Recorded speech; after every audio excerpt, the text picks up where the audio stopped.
ராமநாதபுரம் மாவட்டம் அரிச்சல் முனை மணல் திட்டுகளில் ஆபத்தை உணராமல் சுற்றுலா பயணிகள் செல்ஃபி எடுத்து வருகின்றனர். இதுகுறித்தான கூடுதல் விவரங்களோடு இணைகிறார் செய்தியாளர் பிரபுராவ். இதுகுறித்தான கூடுதல் விவரங்களை பதிவு செய்யலாம்.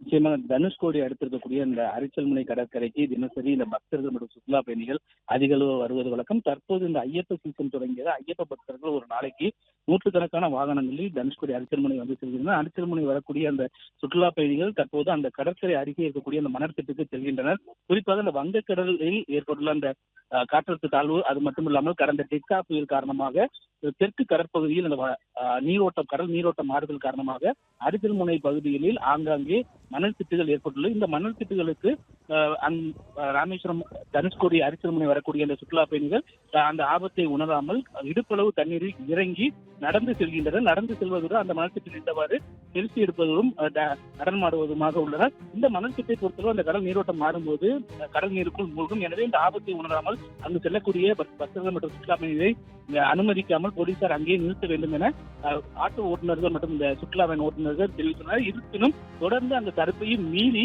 சுற்றுலா பயணிகள் தொடர்ந்து அந்த கை குழந்தைகள் மற்றும் சிறுவ சிறுமிகளுடன் இடுப்பளவு தண்ணீரில் இறங்கி அங்க பகுதியில், அதாவது அந்த மணல் திட்டு பகுதிக்கு சென்று கொண்டே இருக்கிறனர். போலீசாரும் அந்த சிறுவர்களை தடுப்பு நிறுத்துவதற்கான பணிகளையும் மேற்கொண்டு வருகின்றனர்.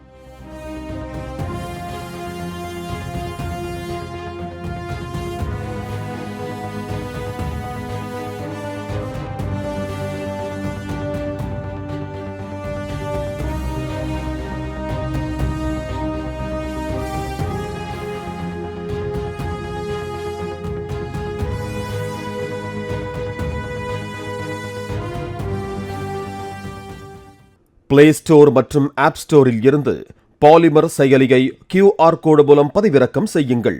செய்திகளை உடனுக்குடன் பெறுங்கள்.